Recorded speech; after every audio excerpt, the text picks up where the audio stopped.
નમસ્કાર, હું છું જલ્પા ક્ષત્રિય અને આપ જોઈ રહ્યા છો કે ન્યૂઝ।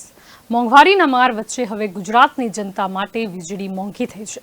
ગુજરાતમાં સરકારી વીજળીના ભાવમાં વધારો થયો છે। જીયુવીએનએલે ફ્યુઅલ સરચાર્જમાં 20 પૈસા વધાર્યા છે। 1 મેથી પ્રતિ યુનિટનો ભાવ 2.50 લેખે વસૂલવામાં આવશે। જો કે ખેડૂતોને આ ભાવ વધારો લાગુ નહીં કરાય તેવું ભલે કહેવાય, પણ આડકતરો બોજો તો ખેડૂતો પર પણ પડવાનો જ છે। સરકારના આ નિર્ણયથી જોવા જઈએ તો 1.30 કરોડ વીજ ગ્રાહકોને માથે વર્ષે 3,240 કરોડનો બોજ વધશે।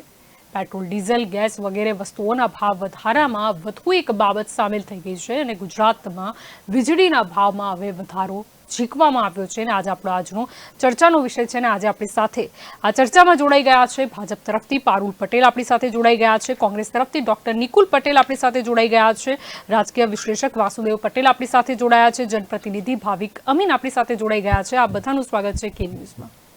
આપણી તરફ પારુલબેન આવવા માંગીશ, ગુજરાતમાં વીજળીના ભાવમાં હવે વધારો કરવામાં આવ્યો। જી જલ્પાબેન, જેમ કે વાત કરીએ તો વિકાસ થાય ને ત્યારે ડેફિનેટલી આ થોડી આવતી જ હોય છે, કારણ કે આપણે જોયું છે કે આપણે હજી ડેવલપિંગ કન્ટ્રીમાં છીએ, ડેવલપ્ડ કન્ટ્રીમાં નથી। એટલે જ્યારે ઇન્ફ્રાસ્ટ્રક્ચર બનાવતા હોય, રોજગારી ઊભી કરતા હોય, એટલે ઘણા બધા ફેક્ટર્સ જ્યારે આપણે થોડા વર્ષોમાં जी, એટલે આપણે જ્યારે બોલતા હતા बहुत हुई महंगाई की मार, ત્યારે પણ વિકાસ પૂરગતિ હતો। પણ ત્યારે કેવું હતું જલ્પાબેન, એ વખતે મોંઘવારીની સાથે ભ્રષ્ટાચાર હતો, આજે છે મોંઘવારીની સાથે વિકાસ છે। વિકાસ આપણને ચારે અચ્છા, તરફ એટલે દેખાય છે ભ્રષ્ટાચાર અને નથી વિકાસ દેખાય છે, બધાને દેખાશે। તો આમ પછી જનતા રાજેન્દ્ર અત્યારે ત્રિવેદી કેમ પહોંચી જાય છે ના, ઓચિંતી આમ મુલાકાતે? જનતા પણ જોતી હશે એ જ જલ્પાબેન, આમ જનતા જોવે છે, એને પણ ખબર છે કે વિકાસ થયો છે અને એટલા માટે આજે વિશ્વ ફલક પર આપણે ભારત ઓળખાય છે સારી રીતે। પહેલા આપણે થર્ડ વર્લ્ડ કન્ટ્રી તરીકે બધા જોતા હતા ભારતને, આજે આપણું એક આગવું સ્ટેટ થયેલું છે, બરાબર છે, આપણું એક લેવલ જ અલગ થઈ પણ ગયું છે। સોને એટલે કે ચિડિયા આપણે તો થોડા ભારત વર્ષો, પહેલાથી હતું, હા આઝાદીની તો એ તો પહેલાથી। જલ્પાબેન, એ તો વર્ષોની જૂની વાત છે। એટલે જી, એને જો ફરીથી આપણે પાછું લાવવું હોય, સુનેરી ચિડિયા બનાવવી હોય, તો આપણે આજે જો હું થોડા વર્ષો હું યોગદાન આપીશ, થોડું મારે સહન કરવું પડશે, નો ડાઉટ। એમ નથી કહેતી મોંઘવારી નથી થઈ છે, પણ જો થોડા વર્ષો આપણે સહન કરી લઈશું ને તો આવનારી પેઢી એટલી બધી સુખી રહેશે, કારણ સુનેરી ચડિયા બનવાની જ છે। અને જી। જો હાઇડ્રોજન, તો ગ્રીન આરબીઆઈને આ હાઇડ્રોજન લોજિક ઉપર ખબર નથી પડતી કે આરબીઆઈને આપણે સમજાવી ન શક્યા, કારણ કે આરબીઆઈ તો ના ના કંઈક સાંભળો અલગ ને, જ બોલી રહી છે। ના ના, હું શું કહું છું જલ્પાબેન, ગ્રીન હાઇડ્રોજન ઉપર જે કામ થઈ રહ્યું છે ને એ ઇન્ડિયામાં થઈ રહ્યું છે, અને જો એ ઇન્ડિયા એને એકદમ ક્લિક કરી જશે ને તો 100% આપણે લોકો એક સુપર પાવર કન્ટ્રી યુએસ ને પાછળ છોડી દઈશું। એ ટાઈપનો વિચાર લાંબુ આપણે વિચારીને મોદી સરકાર આગળ વધી રહી છે। એટલે શોર્ટ ટર્મ અત્યારે નાના ડિસિઝનો કદાચ ખોટા લાગતા હોય, પણ લોંગ ટર્મ વિઝનની સાથે જ્યારે જઈએ ને ત્યારે થોડી તકલીફ, અત્યારે મને થોડી તકલીફ પડી રહી છે, તો જે મોજ શોખ છે આપણે એને ઓછા કરી અને થોડા જી, વર્ષો જો હું મોજ ચલાવી શોખની વાત શકીએ જ નથી તો કરી રહી, આગળની સામાન્ય પેઢી પરિવાર વધારે મોજ ખુશ શોખ રહી વાળાઓને શકે કોઈ છે। ફેર નથી પડતો, ઘરમાં 4 એસી ચાલુ હોય છે, મોજ શોખ વાળાઓને ફરક નથી પડતો। હું એ લોકોની વાત કરી જો રહી છું કે જે લોકો હવે તકલીફ, ના ના, કદાચ વિચારશે પંખો જો બિનજરૂરી ચાલુ ગરીબ કરતા પ્રજા છે એને તો ખાવા પીવાનું બધું ફ્રીમાં મળે છે, સિવિલમાં એમને કોઈ પણ તકલીફ હોય તો ફ્રીમાં મળે છે, એમને રહેવાનું બધું ફ્રીમાં છે। મિડલ ક્લાસની વાત કરીએ તો મિડલ ક્લાસની વાત, જો બહાર જો હોટલમાં જઈને ચેક કરીએ ને તો મોટા ભાગે મિડલ ક્લાસ લોકો જ ખાતા હોય છે, અને એ પણ વેઇટિંગમાં ઉભા હોય, 2-2 કલાક વેઇટિંગ હોય છે। એટલે મોંઘવારી છે, નો ડાઉટ, હું એવું નથી કહેતી કે મોંઘવારી નથી છે, જી, એટલે પણ એ હોટલમાં કેમ લોકોનું એક પણ મહિનામાં એક ટેક્સ વારે જાવ છો, એના કરતા વીજળી બિલ વધુ ચૂકવો। શું કહ્યું તમે? એમ કહું છું, એટલે મોંઘવારીમાં મતલબ માર છે લોકો ઉપર, અને એટલે એક વખત કદાચ હોટલમાં કોઈ ખાવા જતું હોય તો હવે બંધ કરીને કદાચ આવી રીતના મોંઘવારીના ખર્ચા ભોગવે। ના, પણ હું શું કહું છું કે જો વીજળીની વાત છે, બરાબર છે, અત્યારે આપણે શું લોંગ ટર્મ વિઝન જોઈ રહ્યા છે કે ચલો પેટ્રોલ ડીઝલ મોંઘું થયું, ગેસ મોંઘું થયું, અત્યારે હું ઈવી બિલકુલ વ્હીકલ્સની નહીં, અને વાત આપ જે કરું, કરી રહ્યા છો ને ઇલેક્ટ્રિક ઇકોનોમીનો સિદ્ધાંત જ તમે નથી, કહો ને સ્ટેબિલિટી નથી। તમે એમ જ કહેશો કે વીજળી મોંઘી થઈ ગઈ, બરાબર છે, પણ વીજળી મોંઘી થઈ છે, આપણે અલ્ટિમેટ તો ગ્રીન હાઇડ્રોજન આપણે બજેટમાં પણ જોયું હતું, કદાચ આપણે સાથે ડિબેટમાં હશું કદાચ, તો આપણે ગ્રીન હાઇડ્રોજન ઉપર ફોકસ આપ્યું છે। ઇન ફ્યુચર આપણે ગ્રીન હાઇડ્રોજન ને આપણે ટોપ પર ફ્યુચર એમાં તો કામ ફ્યુચર જ કરીશું છે તો હમણાં।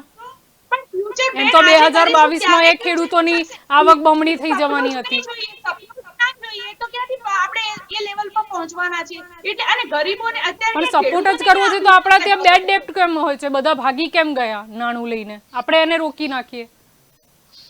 આપણે લાવવા માટે પ્રયત્ન ચાલુ જ છે ને.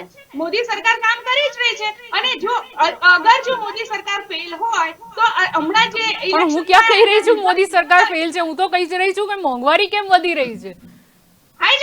જો મારું એ જ કહેવું છે, હમણાં 5 સ્ટેટમાંથી ઇલેક્શન થયા તો એમાં મેક્સિમમ વોટિંગ જે થયું છે ને લેડીઝે કર્યું છે, અને લેડીઝને મોંઘવારી નડી હોત તો વોટિંગ ના કરતા અને ભાજપને ના જીતાડતા. સીટો ઘટી મોંઘવારી છે. થઈ છે નો ડાઉટ, પણ એ લોકોએ વિચાર્યું છે કે દેશના ભલા માટે વધી રહ્યું છે, કારણ કે વિકાસનું અનિવાર્ય પાસું છે મોંઘવારી. એ આપણે ઇન્દિરા એ કારણ હતું ગાંધીજીએ કે ડિસ્ટ્રીબ્યુશનમાં જતા રહ્યા મત યુપીના. ના ડિસ્ટ્રીબ્યુશનમાં ભાજપને તો મળ્યા જ છે ને. જે ભાજપને મળ્યા છે અને જી, પણ વિરોધી તો મત બટાઈ ગયા ને, એનો બી તો રેશિયો જોવાનો. અને કેટલા બધા, એક તો સ્ત્રીઓની સુખાકારીની વાત આવે કે એને માન સન્માન આપવાની વાત આવે તો એ ભારતીય જનતા પાર્ટીએ આપ્યું છે. એટલા માટે આજે સ્ત્રી ભારતીય જનતા પાર્ટીની પડખે ઊભી છે. નહીતર મોંઘવારી તો દરેકને, તમને પણ નડશે, મને પણ નડશે, નો ડાઉટ. પણ જ્યારે વિઝન જ્યારે લાંબુ હોય, લાગે છે કે ના આ સરકાર આપણા માટે કંઈક કરી રહી છે, આપણા ફાયદા માટે કરી છે, આપણા બાળકોના ફાયદા માટે કરી રહી છે, ત્યારે આપણે સરકારની પડખે ઊભા જી, રહેતા ફાયદો હોઈએ આપણને છીએ. થશે કે ખાનગી કંપનીઓ લઈ જશે ફાયદો?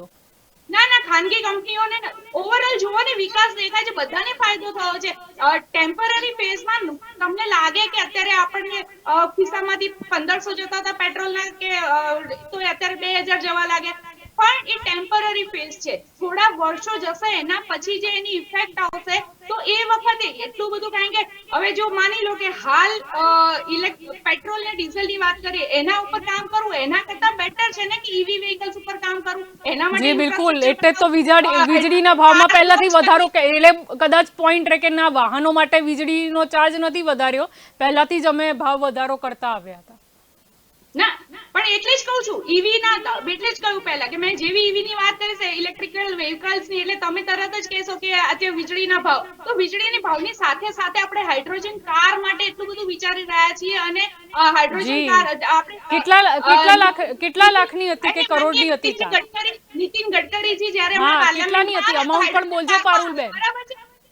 પારુલબેન, અમાઉન્ટ બોલજો, કેટલાની પડી હતી કાર? કાર લઈને આયા તો નીતિન ગડકરી? ના, ટેસ્લાની વાત નથી કરતી હું. ઇમ્પોર્ટેડ ગાડીઓ અહીંયા લાવીને વેચવાની વાત નથી કરતી. અહીંયા મેન્યુઅલ, કારણ કે એમાં બધા ટાટા ને બધા જ ઇન્વોલ્વ થયા છે, બરાબર છે? એટલે એ કાર તો નેનો પણ આવી હતી ટાટાની તો. ઘણી કમ્પેરેટિવલી ઘણી સસ્તી પડશે, એટલા માટે જ કામ કરી રહ્યા છીએ.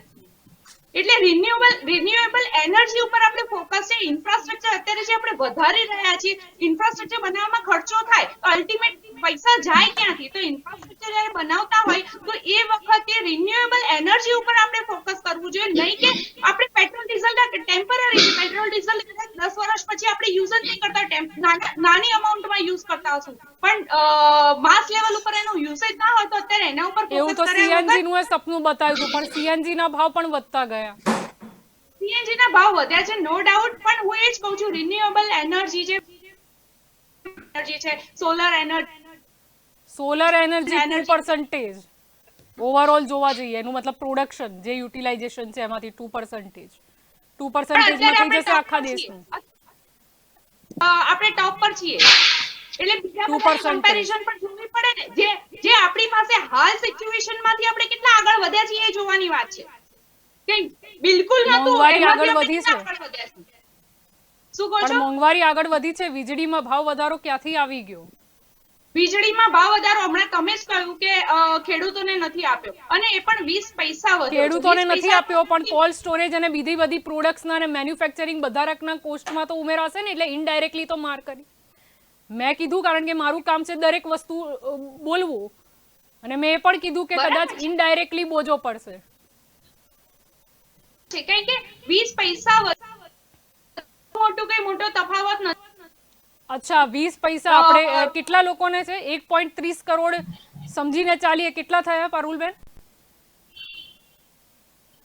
કરોડ ને કરીએ પણ પર હેડ જ આવવાના છે ને, બધા આપણે બધાના તો આપવાના નથી, હું તમારી તો ચૂકવવાની નથી આ ભાઈ નિકુલભાઈ બેઠા એમને તો હું એમનો ખર્ચો હું નથી ચૂકવવાની, એટલે પર હેડ આવવાના છે, પર ફેમિલી આવવાનો છે ખર્ચો, નો ડાઉટ. પણ કેમ વધી છે એ હું તમને એક્સપ્લેન કરી રહી છું કે ઓવરઓલ આપણું ફ્યુચર વિઝન એટલું મોટું વાસ્ટ વિચારી રહ્યા છે, દેશને એક સુપર પાવર બનાવવા, તો મોંઘવારી આવી જશે સુપર પાવરમાં. આપણે વિચારે કે બાળકને ભણાવવું નથી, હું બાળકને ભણાવવા પાછળ ખર્ચો નથી કરવો, મારે એના પાછળ બ્રેન્ડમાં ઇન્વેસ્ટમેન્ટ નથી કરવું, 15-20 લાખનું પેકેજ મળવું જ જોઈએ, ના મળે, કારણ કે આપણે એના પાછળ ઇન્વેસ્ટમેન્ટ જ નથી કર્યું. એટલે એટલીસ્ટ ઇન્વેસ્ટમેન્ટ તો જોઈએ ને, કોઈ પણ ફિલ્ડમાં ઇન્વેસ્ટમેન્ટ કરો. આપણે જીએસટી માં રેકોર્ડ બ્રેક કઈક વાત હતી કે જીએસટી કલેક્શન રેકોર્ડ બ્રેક થયું છે, તો જીએસટી પણ સામે કોરોનામાં વેક્સિનેશન ફ્રીમાં કેટલું થયું? આપણે કઈક પ્રધાનમંત્રી મુખ્યમંત્રી રિલીફ ફંડમાં પૈસા લીધા હતા, પણ 80 કરોડ લોકોને બે આવવાનું કોઈ કઈ પાર્ટી ફ્રીમાં આપી શકે? તાકાત છે શું કે વાત જ્યારે કરો છો? ધંધા પોલિયોની રસી તમારે લીધી નથી લાગે? જ્યારે ધંધા રોજગાર 2 વર્ષ સુધી બધાના ઠપ હતા, આપણે લોકો ખબર છે કે આપણે પણ ઘરમાં પુરાયેલા હતા, આપણા પણ બિઝનેસ નતા ચાલતા, તો એ વખતે ફ્રીમાં 80 કરોડ જનતાને 2 વર્ષ સુધી જો ખાવાનું ફ્રીમાં મળ્યું હોય, એ કેવી સરકાર કહેવાય? કોઈ નથી આપી ગયું, કોઈને ભૂખ્યા નથી સુવા દીધા અને કોઈને શું નથી આપ્યું એમ કહો છો બેન? જી બિલકુલ, તમે જે બોલી રહ્યા છો એમાં દરેક લોકો નથી આવતા, ગણિયા ગાંઠિયા થયા છે, બાકી લોકોની કપરી પરિસ્થિતિ હતી, દરેક મીડિયા રિપોર્ટ્સમાં છે આજે એ પણ એ વિડિયો બતાવો, મને પુરાવો બતાવો કે 80 કરોડ લોકોને નથી કરી. અને આપ જે 80 કરોડની વાત કરી રહ્યા છો ને, આપણી ટોટલ પોપ્યુલેશનમાંથી તમે 80 કરોડ ગણો તો એમાં કેટલા લોકો આવી ગયા? એટલે આટલા લોકો ગરીબી રેખા નીચે છે. ગરીબી નીચે રેખાની નીચે હોય એ લોકો ના, એટલે રાશન હમણાં કોઈ સામાન્ય માણસ જશે એને મળી જશે કે સ્પેશિયલ કઈ કાર્ડ છે એને જ મળશે? અને એમાં બી કેટલી દુકાનો બંધ હતી ત્યારે તો બેન એટલા લોકોને આપ્યું છે ને, અમે કાર્યકર્તાની રીતે જઈને આપ્યું છે, ત્યારે જોવા નતા ગયા બેન તમારું કાર્ડ આપો તો જ આપી, એવી રીતે નથી કર્યું, અમે જાતે કીટ ઉપાડી. અચ્છા, એટલે રાશન દુકાનમાંથી નથી ગયું, ઘર ઘર તમે લોકોએ પહોંચાડ્યું છે, એટલે સરકારી તિજોરીમાંથી એ ખર્ચો નથી ગયો, એ ભારતીય જનતા પાર્ટીના ફંડમાંથી ગયો છે. ના પારુલબેન, જો સરકારનો હોય ને તો એ સરકારના અધિકારીઓનું કામ છે, આમાં કોઈ કાર્યકર્તા ના આવે વચ્ચે. હા, ભાજપે અલગ રીતે કંઈક આપ્યું હોય તો વસ્તુ અલગ છે, એમના કાર્યકર્તા જાય. જાતે બેડું ઉપાડવાનો સવાલ જ નથી, તમારું પાર્ટીનું કોઈ કાર્યક્રમ હોય તો કાર્યકર્તા કરી શકે, બાકી સરકારી એમાં ક્યાંથી કાર્યકર્તા આવવાના? કેમ બેન, મદદ તો કરવી જ પડે ને, બધા એક સહિયારી એક વિપક્ષે પણ કરવી જોઈએ, હું તો એમ કહું છું. બિલકુલ નહીં, સરકારી તિજોરીમાંથી રૂપિયા નથી ગયા, એનો મતલબ એ થાય છે સીધો. સરકારી તિજોરીમાંથી તો જાય જ ને બેન, પણ રાશનની દુકાન સિવાય રાશન મળી જાય, કેવી વાત કરી રહ્યા છો તમે? જલ્પાબેન, બે ભેગું કરીએ ને ત્યારે માણસ સસ્ટેન. આવી હાલતમાં યુએસએ ફેંકાઈ ગયું હતું, ત્યાં આપણે ભારતની ક્યાં વાત કરી? અચ્છા, યુએસએ વિશ્વગુરુમાંથી આપણે નીચે આવી ગયું છે. જ્યારે કોરોનાની હાલત ત્યારે છોડી દીધું હતું ને, યુએસએ ક્યાં જવાબદારી લીધી હતી? જેને જે થવું હોય થાય, જવાબદારી લીધી હતી. અહીંયા ભારત લઈને બેઠું હતું બધી જવાબદારી. અચ્છા, ઓક્સિજન આપણે કેટલા આપ્યા હતા બાટલા? બેન, ઓક્સિજનના બાટલા ઓછા નથી આપ્યા, પણ એક સાથે જ્યારે કહેવાય ને એ વખતે જોક્સ પણ આવતા ને, એકી સાથે એક જ ઘરમાં રહેતા હોય ને, એક ટોયલેટ હોય ને, એક સાથે ઘરમાં 10 જણને ડાયરિયા થાય તો ના મેળ પડે બેન. એ તો એ પણ આપણે વિચારવું પડે. એક સાથે આ એક પરિસ્થિતિ એવી નિર્માણ, કોઈ બધા સુપર પાવર કન્ટ્રીઝ પણ આપણે તો ભારત તો ઘણું તેમ છતાં આપણે સસ્ટેન કર્યું, એના માટે આપણે કે શું કરીએ, આપણે અંદર જ ફાઇટ કરીએ છીએ. તો WHO એ પણ કંઈક આંકડા જાહેર કર્યા છે કે કેટલા લોકોની મૃત્યુ થઈ ગઈ, પરંતુ ઠીક છે, આપની તરફ પણ સમય રહે બીજી વાર આવીશું. અહીંયા આપની તરફ આવવા માંગીશ નિકુલભાઈ. મુદ્દો એ જ છે કે મોંઘવારીની માર વચ્ચે હવે વીજળી પણ મોંઘી. આપણે જ્યારે વીજળી અત્યારે તમે યુનિટ પૈસા વધાર્યો છે, પણ એની અંદર જ્યારે વીજળીના તો યુનિટ રેટ હવે વાત કરીએ તો સ્ટેટ લોડ ડિસ્પેચ નક્કી કરે ની અંદર પહેલા આપશે. માધ્યમથી જણાવવા સેન્ટર સૌથી પ્રાથમિકતા જે છે ટાટા પાવર પ્લાન્ટ બધાને આપવામાં આવે છે અને GUVNL એટલે ગુજરાત ઉર્જા વિકાસ નિગમ લિમિટેડના જે પાવર પ્લાન્ટ છે, મને એક ચોક્કસ ખ્યાલ છે કે વાણક બોરીની અંદર 210 મેગાવોટના 8 યુનિટ છે, જેમાંથી 7 યુનિટ સદંતર બંધ રાખી અને સસ્તી વીજળી આપવાની જગ્યાએ જે મોંઘી વીજળી આપીને સીધો ફાયદો પ્રાઇવેટ પ્લેયર્સને આપવાની આ વાત છે. ત્યાર પછી અત્યારે તમે જોયું હશે કે કોલસાની એક અછત ઊભી કરવામાં આવી, તો એ ફ્યુઅલ સરચાર્જ જે લગાવવામાં આવ્યો છે કોલસાની અછતના ભાગરૂપે કે અમે મોંઘો કોલસો કરી દઈએ છીએ એટલે હવે અમારે ના ચૂક્યા 20 પૈસા ફ્યુઅલ સરચાર્જના ભાગરૂપે અહીંયા એડ કરવા પડશે. હું કહેવા માંગુ કોઈ છું આમાં કે રિન્યુએબલ એનર્જી કે વિકાસનો મુદ્દો જ નહોતો. જી નિકુલભાઈ. ના એટલે 2015 માનનીય મોદીજી એક કાયદો લાવ્યા કે કોલ બ્લોક 2015 એ 2015 નો જે કાયદો છે એની અંદર આપણા દેશની અંદર કુલ 284 કોલ માઇન્સ છે, એમાંથી 204 તો સરકાર હસ્તક છે અને 204 માઇન્સમાં આજે બી કોલની માઇનિંગ તમે જુઓ તો બંધ એવી જ છે અને તમે 1000 મીટર અંદર જાઓ તો 100 આજે બી આપણા દેશમાં છે પણ એ માઇનિંગ કરીને કાઢવામાં નથી આવી રહ્યો. કેમ? તો કે પ્રાઇવેટ પ્લેયર્સને ફાયદો કરાવવા માટે હું અહીંયા સ્પષ્ટ કહેવા માંગીશ કે એક આદરણીય મિત્ર જે સરકારના છે એમણે ઓસ્ટ્રેલિયાની અંદર બહુ મોટા પાયે કોલ માઇન્સ લીધેલી છે અને હવે ટ્રેનો દોડશે અને સરકાર મોદીજી એવું કહેશે કે ભાઈ કોલસાની અછત હોવા છતાં બી અમે લોકોએ ટ્રેનો વિકાસ માટે ઉર્જા આપી અને 20 પૈસા જે લોકોના કેડ ઉપર આવ્યા છે એ લોકોએ ભોગવવાના આવશે.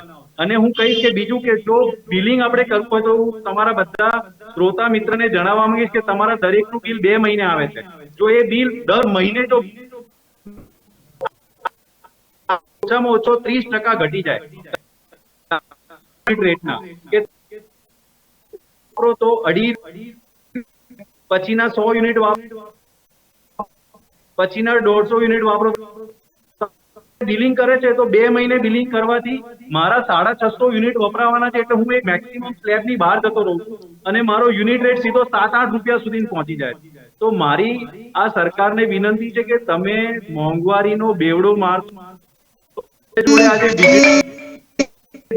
આજે કહેવાય કે ભાવ વધાર્યો છે ખરેખર પ્રજાનું કમર તોડી નાખશે. હું તો કહું છું કોલ બ્લોક એલોકેશન એક્ટ ની અંદર થવા માંડો અને જે વીજળીના જે જગ્યાએ છે એને પહોંચાડો જેથી લોકોને સસ્તી વીજળી મળે.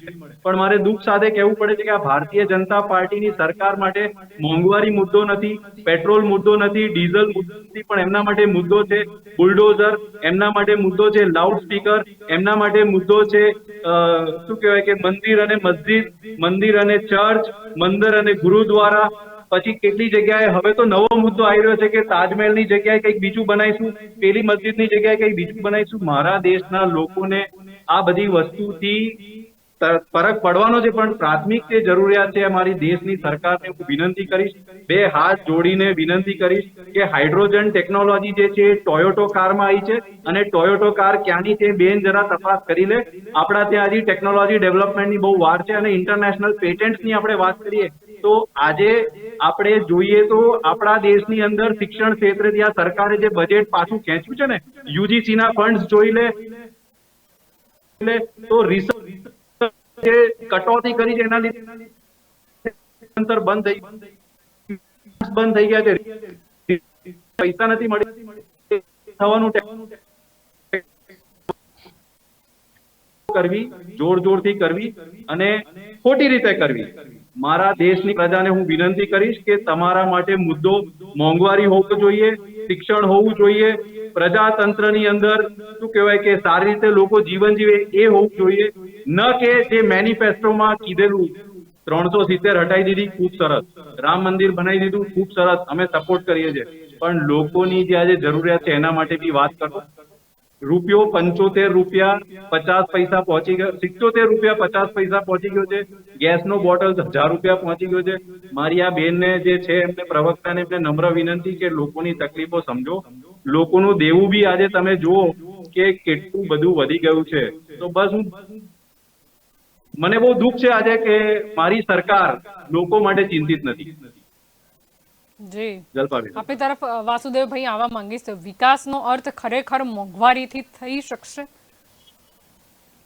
વિકાસ અને મોંઘવારી આ બે વિષયો છે એ અલગ વિષય. જી વિકાસમાં પૈસાની જરૂર પડે એની સાથે સહમત, કારણ કે વિકાસ પૈસા હોય તો જ ડેવલપમેન્ટના કામ થાય, એની સાથે સહમત. પણ મોંઘવારી એ વિષય જુદો છે. મોંઘવારી છે એ સરકાર જે વહીવટ કરે છે એમાં 12 એવા ફેક્ટર જે મારા ધ્યાનમાં આવ્યા છે. માણસના ઉદ્યોગપતિના, કોઈ ધનપતિના, કોઈ રાજ્ય આના ખિસ્સામાં એટલે માની લો કે ભાઈ કર ચોરી છે તો કર જે ઉઘરાવાય છે એનું પર્સન્ટેજ ઊંચું છે, બરાબર? તો હવે એ કરનું જે નાણું છે એ નાણું જાય છે સરકારમાં. સરકારમાં બેઠેલા લોકો જે નાણું વાપરે છે એમાં ભ્રષ્ટાચાર કરે, 50% ભ્રષ્ટાચાર છે. એટલે લોકો જે પૈસા આપે છે એનું વળતર છે લોકોને નથી મળતું. બીજી લાંચની વાત આવે છે. હવે લાંચ કોઈ ઉદ્યોગપતિ ચૂકવે તો વસૂલ ક્યાંથી કરે છે? તો પોતાની પ્રોડક્ટ જે છે, સેવા અથવા તો વસ્તુ, એમાં જ એ વસૂલ કરે છે. એટલે એટલો ભાવ એ વધારી દે છે. એટલે જે કઈ લાંચો આ દેશમાં દેવાય છે બધી વસૂલ સામાન્ય માણસ પાસેથી થાય છે. એવી રીતે જે વ્યાજ દરો છે એ વ્યાજ દરની પણ આ સ્થિતિ છે. ભાડા જે મકાનો, કારણ કે અમુક લોકો પાસે મકાનો છે, જેને રોજગાર કરવો છે એની પાસે મકાન જ નથી, એને ભાડે લેવું પડે છે. ભાડા એટલા બધા ઊંચા છે કે એની કમાઈ બધી જે મહેનત છે એમાં જતી રહે છે. એટલે ધનપતિના ખિસ્સામાં પૈસા જતા રહે છે. એવી રીતે ક્વોલિટીના નામે, બ્રાન્ડના નામે, પછી પેલા સંગ્રહખોરી, કાળા બજારી, વાયદાનો વેપાર, આ બધામાં વચોટિયા, વિજ્ઞાપન, આ બધામાં જે નાણાં લૂંટાઈ રહ્યા છે એ જે નાણાં છે એ મોંઘવારી વધારે છે. વિકાસ નથી વધારતો. વિકાસમાં તો તમારે કાબુ, બાકીના કાબુ થાય એટલે એ કામ થાય. પણ મૂળ જે વિકાસના નામે જે આમાં શું છે કે આ દેશના લોકોને ગુમરાહ કર્યા, બરાબર? લોકો ગુમરાહ થઈ ગયા છે, એની આ સમસ્યા છે. લોકો એવું માને છે કે પ્રાયોરિટીમાં સલામતી પહેલો વિષય છે. સાચી વાત છે, પણ 1947માં આપણે આઝાદ થઈ ગયા છીએ. આ દેશના માલિકો, રાજા, જે ગણો સમ્રાટ વગેરે કોણ છે? પ્રજાજન પોતે છે. એને ક્યાં આજકાલના જે નોકરો, જે ચૂંટાયેલી જે સરકારો છે એ નોકરો પાસે એને ક્યાં અપેક્ષા રાખવાની જરૂર છે? નહીં કરે, કાઢી મૂકો સાલાને. બીજાને તમે સારા વ્યક્તિને પસંદ કરો. અત્યારે રાજકીય પક્ષના લોકો પસંદ કરે છે, એને વોટ દઈને ચૂંટો છો. એના બદલે ઉમેદવાર તમે જાતે પસંદ કરો કે જે તમારી સુરક્ષા પણ કરે અને આ જે મોંઘવારી જેના નામે વધી રહી છે, 12 પ્રકારની જે લૂંટ ચાલી રહી છે બંધ કરે. બીજું એવું થાય છે કે આમાં વિષચક્ર શું ચાલે છે કે મોંઘવારી વધે છે એના કારણે થાય છે શું? મોંઘવારી વધે એટલે આપણા દેશમાં જે પ્રોડક્ટ બની રહ્યા છે એ પ્રોડક્ટ મોંઘા બને છે. વિદેશી જે પ્રોડક્ટ આવી રહ્યા છે એ સસ્તા પડે છે. એટલે લોકો આ દેશનું પ્રોડક્ટ એનું પૂરું થતું નથી, 2 શેડા મળતા નથી. એટલે એ શું કરે છે કે વિદેશની વસ્તુઓ વાપરે છે. એટલે શું થયું કે આ દેશનું નાણું છે ડ્રેન થઈને બહાર જાય છે. બહાર જાય છે એટલે દેશ ગરીબ બને છે અને અહીંના લોકોનો ધંધા, કારણ કે આપણા પ્રોડક્ટ વેચાતા નથી એટલે અહીંના લોકોનો રોજગાર ઘટે છે એટલે બેરોજગારી આવે છે. એટલે મોંઘવારી છે એ બેરોજગારીનું મૂળ છે. આ જે વિષય, જે વિષચક્રમાં જે ગોઠવાયેલો વિષય છે એને આ લોકોએ સરળતાથી કેવી રીતે ટાળી દીધો કે ભાઈ તમને સલામતી નહીં મળે. પહેલા સલામત હોઈશું તો ખાવાની વાત આવે છે ને. એટલે પણ તમે કરવેરા લો, તમે લૂંટ કરાવો છો, ભ્રષ્ટાચાર કરો છો, એની કોઈ મર્યાદા તો હોય ને. બે મર્યાદ કરી રહ્યા છો અને સાહેબ ચૂંટણીઓ ના હોય એટલે ભાવ વધ્યા જ કરે ને ચૂંટણીઓ આવે એટલે બધું સ્થિર થઈ જાય. આ કેવા પ્રકારની ઇકોનોમી છે? હવે તમને મારું તો એ જ કેવું છે કે તમે જે કંઈ કરો છો, માની લો કે તમે સલામતી માટેના સ્ટેપ લો છો, એની સાથે સહમત છે. હમણાં કોંગ્રેસ વાળા પ્રવક્તાએ પણ કહ્યું કે અમે સહમત છીએ એની સાથે. પણ તમે મોંઘવારી શું કામ વધારો છો? લૂંટો શું કરવા લોકોને? એટલે તમે ભ્રષ્ટાચાર કરવા માટે સલામતીનું બહાનું કાઢી રહ્યા છો. હવે એ જો મતદાતા ના સમજવાનો હોય, ના સમજતો હોય, અને હમણાં બેને કીધું ને, પારુલ બેને, એ પ્રમાણે જો એને મતના આધારે મત આપે છે એટલે અમે કરીએ છીએ, બરાબર છે, એવું એ માનતા હોય ને પ્રજા, મતદાતા પણ જો એવું માનતું હોય તો મારે તો ખાલી વિશ્લેષણ કરવાનું છે કે આ પરિસ્થિતિમાં તમે બેઠા છો. હવે તમે જાતે જો સારા ઉમેદવારો શોધીને એને પ્રતિનિધિ નહીં બનાવો. અને બીજું એવું થયું છે કે આપણી વ્યવસ્થામાં તકલીફ એવી છે કે આપણે ત્યાં લોકશાહી તો છે, મત આપે સરકાર બને છે, પણ છે ને આપણે ત્યાં સામ્રાજ્યવાદી લોકશાહી છે. એટલે એક વખત કોઈને મત મળી જાય ને તો એ સમ્રાટ બની જાય છે, એની પાસે ડિસ્ક્રિશનરી પાવર આવી જાય છે, એટલે એને જે કરવું હોય એ કરી શકે છે. એની ઉપર નિયમન અથવા નિયંત્રણ જે રાજા પોતાના સમયમાં પોતે કરતો હતો ને, આમાં એની વ્યવસ્થા જ નથી, એટલે એને જે કરવું હોય એ કરી શકે છે. એટલે એના લીધે થયું છે એવું કે આપણે ત્યાં જે વ્યવસ્થાઓ ઘડાઈ છે એ વ્યવસ્થાઓમાં જો નિયમનની વ્યવસ્થા હોત, આજે નિયમન માટે શું આવે, આરટીઆઈ કાનૂન આવ્યો, કોણ કરે, શું કામ કરે, અને પછી વર્ષો સુધી કેસના રિઝલ્ટ મળતા નથી, એટલે લોકોને આ પોસાતું નથી. ન્યાય એટલો બધો મોંઘો થઈ ગયો છે. 6 કરોડ કેસ દેશના સ્તરે 6 કરોડ કેસીસ પેન્ડિંગ છે, ગુજરાતમાં 15 લાખ કેસ પેન્ડિંગ છે. એટલે આ ન્યાય મળતો નથી, એટલે લોકોને નિયમન નિયંત્રણ નહીં થવાને કારણે રિકોલ તો છે જ નહીં, એટલે પ્રતિનિધિને પાછો લાવવાનું પ્રજા પાસે કોઈ હથિયાર નથી. એટલે આખી વ્યવસ્થાઓનો જે ગેરલાભ ઉઠાવવાની જે અત્યારે જે આખી સિસ્ટમ જે ધીમે ધીમે બંધારણીય જે વ્યવસ્થાઓ છે એને વધારેમાં વધારે ગેરલાભ ઉઠાવીને કેવી રીતે નાના માણસને લૂંટીને ધનપતિઓને આપીને એની પાસે ભ્રષ્ટાચારના નાણાં મેળવી શકાય, એ એક રાજ રમત ચાલુ થઈ છે. આ રમત મતદાતાઓ સમજે તો તરત પરિણામ છે, કારણ શું કે મતદાતાઓના હાથમાં જ અધિકાર છે, આજે પણ છે. એટલે આજે જો ઉમેદવારો નક્કી કરવાની પ્રક્રિયામાં પોતે હસ્તક્ષેપ કરે તો એની મેળાએ આજે રાજકીય પક્ષોનું હાઈકમાન્ડ ટિકિટ આપે અને જે રાજકીય પક્ષોના પ્રતિનિધિઓ ચૂંટાય છે એની બધી જનપ્રતિનિધિ આવે, જનપ્રતિનિધિ કહેવાય છે પણ છે નહીં, કારણ કે ઉમેદવાર તો વડાપ્રધાન કોણ બને છે, કોઈ પક્ષનો ઉમેદવાર નક્કી કર્યો એ જ બને છે, મુખ્યમંત્રી એ જ બને છે.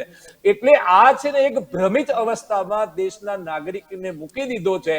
એટલે જેટલા લોકો ભ્રમિત થયા છે હવે એનું પર્સન્ટેજ ઊંચું છે અત્યારે, એટલે આ ફાવે છે ને ભ્રષ્ટાચાર કરે છે અને લોકોને મૂર્ખ બનાવે છે. ભવિષ્યમાં મતદાતાઓ આ રાખશે. જો ને શ્રીલંકા તમે જોઈ શકો છો ને, પણ આપણે એવું ઈચ્છી રહ્યા છીએ કે મતદાતાઓ અત્યારથી સમજીને રસ્તો કાઢી લે તો એમને પછી આ જે શ્રીલંકામાં જે થઈ રહ્યું છે એ રસ્તો સારો નથી. પણ એક દિવસ એવો આવશે કે તમે આવી રીતે તંત્રથી લોકોને દબાવી જ રાખશો, ન કોઈને કાર્યક્રમની પરમિશન આપો, ન લોકોની વચ્ચે જવાનો કોઈને મોકો આપો, તો આ પછી એક દિવસ આ સ્પ્રિંગ ઉછળવાની છે. એ દિવસે હાલત શ્રીલંકા જેવી થાય તો દેશ પણ બરબાદ થઈ જાય. આજે દેશને હજુ પણ જો મતદાતા હોય, આ દેશના માલિકો તો મતદાતા છે ને નાગરિકો છે, એ જો આજે પણ ઈચ્છતા હોય તો હજુ દેશને બચાવી શકાય એમ છે. ને મોંઘવારીનો જે માર છે એમાંથી નહીતર આવી રીતે મોંઘવારી વધારો છો તમે વિકાસ નથી વધારતા. મોંઘવારી શું કામ વધારો છો? લૂંટ. પ્રાઇવેટ ઓપરેટર, આ કોંગ્રેસના પ્રવક્તાએ કીધું ને, ફક્ત ને ફક્ત સરકારી જેટલા વીજળી ઉત્પન્ન કરવાના યુનિટો છે બધા ચાલતા જ નથી, બધા એમણામ પડ્યા છે, ખોટમાં પડ્યા છે. સરકારી ડેમમાં સિલ્ટ નથી કાઢતા, પાણી નથી ભરાતું. એટલે સરકારી મશીનરી દ્વારા જે કંઈ મળે છે લોકોને એમાં ઓછામાં ઓછું આપી શકાય અને પ્રાઇવેટ ઓપરેટરોને વધારેમાં વધારે ભાવ આપીને વધારે એને નાણાં ચૂકવી શકાય ટેક્સના કલેક્ટ કરેલા. આ પોલિસી જે ચાલી રહી છે એની આ સમસ્યા છે. એ સમસ્યામાંથી નીકળવું હોય તો લોકોને ધીમે ધીમે ધ્યાનમાં આવશે અને એના આધારે લોકો પોતે આગળ આવીને કરશે તો થશે એવું મારું માનવું છે. જી, આપણી તરફ ભાવિકભાઈ આવવા માંગીશ. પેટ્રોલ, ડીઝલ, ગેસ સિલિન્ડર અને હવે વીજળી શું કરીશું બેન? કારણ કે વિકાસની પરિભાષા જ અલગ છે. જી, કારણ કે પહેલા જયારે આપણે આ જે બધા મોંઘવારી છે, આ છે તે છે, બધા જયારે શબ્દો 2014માં હતા તે વખત દરેક જનતાને આ બહુ ભારે લાગતા હતા, પરંતુ હવે આ બધા જે શબ્દો છે એ હવે વહાલા થઈ ગયા છે. બીજી વસ્તુ એ છે કે જે રીતની આપણે 7-8 વર્ષથી જે પ્રક્રિયા સરકારની જોઈ રહ્યા છે બેન, સરકારને મહેનત નથી કરવી, પણ કેવું છે પ્રાઇવેટાઇઝેશન કરીને બધાને આપી દો, અમને અમારો ભાગ આપી દો, જનતાને રેડી મૂકી દો, જનતાને જે કરવું હશે કરશે, એ આપણે સ્પષ્ટ દેખાઈ આવે છે. રહી વાત વિકાસની વાત કરીએ, અમારા બેન આપણે જે ભાજપના તમને બધું બહુ કીધું અને મેં પણ જરા સારું રીતે સાંભળ્યું એમનું કે ભાઈ લાંબા ગાળે ફાયદો થશે, બધી જ વાત સાચી, પરંતુ એમને મારે જે એટલું જ કહેવાનું કે 27 વર્ષથી તો ભાજપની સરકાર છે અહીંયા આગળ અને 3 લાખ કરોડની ઉપર દેવું પણ થઈ ગયું છે સરકારને. તો હવે જનતા કેટલો સમય રાહ જોશે કે એમને સારા દિવસો દેખાય? કારણ કે જે આજે 30 વર્ષનો યુવાન છે આજે 27 વર્ષ પછી 57 વર્ષનો થઈ ગયો, એટલે બની શકે કે હવે 2-5 વર્ષમાં એમને જો તમે સારું શાસન બતાવો તો કદાચ એ રામ રાજ્યની મજા લઈ શકે. પરંતુ હવે એવું લાગી રહ્યું છે કે જેમ જેમ સમય જાય છે એમ એકમાંથી બહાર નથી નીકળતી, જનતાને બીજામાં ભેરવાઈ જાય છે. કારણ કે હવે સરકારી શબ્દ જે છે એ સરકારી શબ્દ ખાલી કહેવા પૂરતો રહ્યો છે, બાકી બધી જ જગ્યાએ પ્રાઇવેટાઇઝેશન થઈ ગયું છે. આ જે વીજળી વધારો કરવાનું કારણ એક જ વસ્તુ છે કે આપણે જાણીએ છીએ કે કોલસાની અછત છે અને કોલસાના ખેલાડીઓ કોણ છે એ પણ આપણે જાણીએ છીએ. એટલે એમને અત્યારથી રસ્તો કરી દીધો છે. આપણે સરકારને ગાળો દેવાનો કોઈ મતલબ જ નથી, કારણ કે એમને તો ઓલરેડી હાથ અદ્ધર કરી દીધા છે બેન. એ આજે 20 પૈસાની વાત કરે છે, આવતા વખતે તમે જોજો કદાચ 2 રૂપિયા પણ વધી જશે, પણ એમાં સરકાર કશું નહીં કરી શકે, કારણ કે સરકારને એમનો પાર્ટ મળી ગયેલો છે.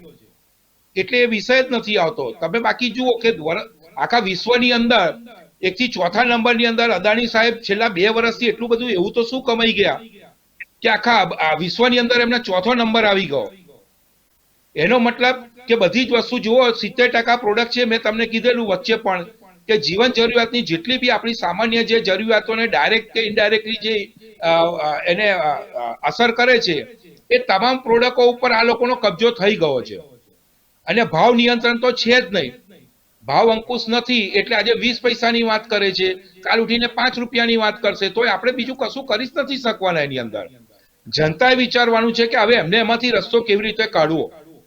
આજે હું તમને કહું, વીજળીનું બિલ ખાલી તમે આપણે નજર મારીએ બેન, તો મને નથી લાગતું કે પીએચડી કર્યા વગર તમે એને સમજી બી શકો.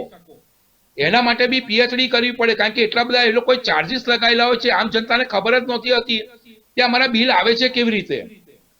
એટલે બહુ સમજવાની વસ્તુ છે આની અંદર.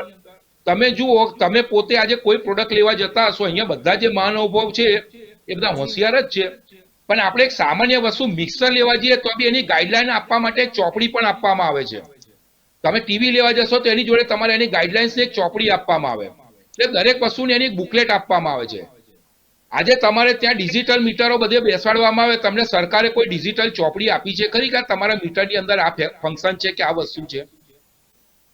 તમારી પાસે પૈસા પણ લે છે તો પણ, કારણ કે એનું કારણ તમને એ લોકો જણાવવા જ નથી માંગતા કે આ મીટર શું છે.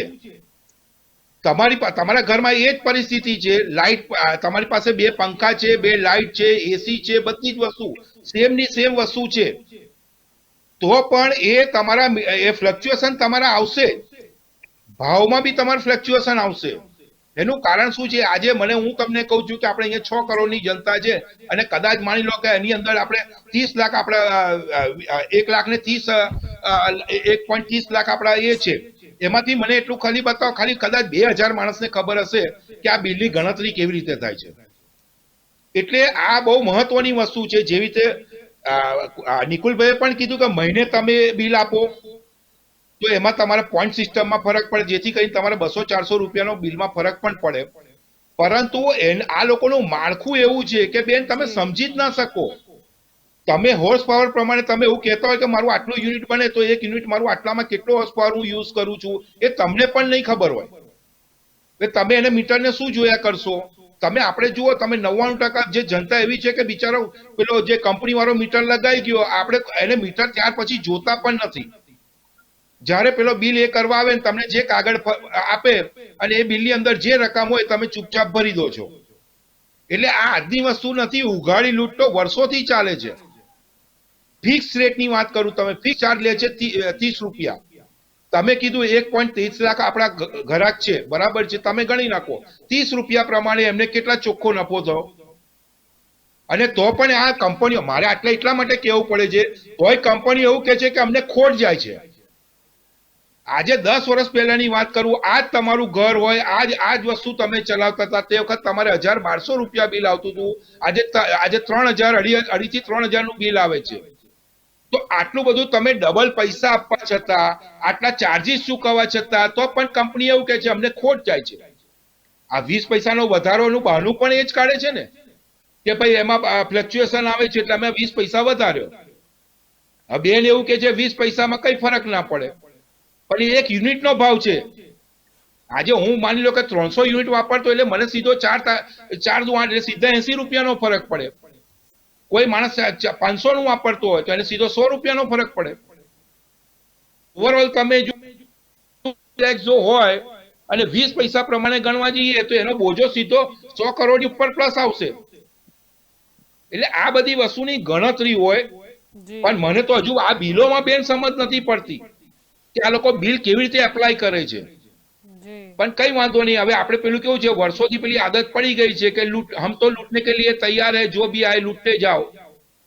એટલે હવે અત્યારે એ વસ્તુ થઈ છે. પરંતુ જે વાત વિકાસની આવે છે કે ડેવલપમેન્ટની આવે છે, નો ડાઉટ પૈસાની જરૂર હોય, પરંતુ વિકાસ પણ એવો જ હોવો જોઈએ કે ભાઈ આપણા ખિસ્સામાં પૈસા હોય તો આપણે વિકાસ કરીએ. હવે આપણા ખિસ્સામાં પૈસા ના હોય તો લોકોની પાસેથી ચોરીઓ કરીને કે લોકોને મારી દાટીને કઈ આપણે વિકાસ ના કરવાનો હોય. અત્યારે પરિસ્થિતિ એવી છે કે જનતાને મૂળભૂત જે એમની જરૂરિયાત છે એ પોષવાની તાકાત પહેલા સરકારમાં હોવી જોઈએ.